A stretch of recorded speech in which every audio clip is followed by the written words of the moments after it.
Friends, আপোনালোকে মছলা একেলগে খুন্দিছেনে? এনেকুৱা ধৰণৰ আপোনালোকে মছলা খুন্দি চাওক।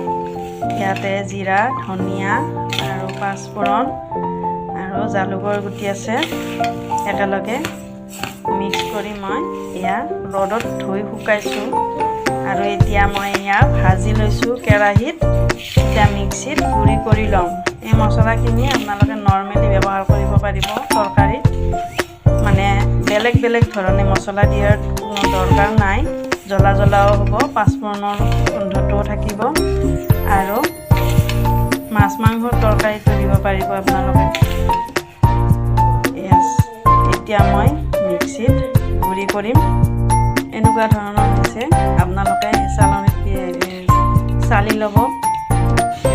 আৰু ইয়াতে আপোনালোকে জালুক আৰু পাঁচফোৰণটো কমকৈ দিব, নহ'লে জালুকৰ জ্বলা বেছি হ'ব আৰু পাঁচফোৰণৰ তিতা হৈ যাব। ইয়াতে জিৰা ধনিয়াটো বেছি কৰি দিব। এয়া এনেকুৱা।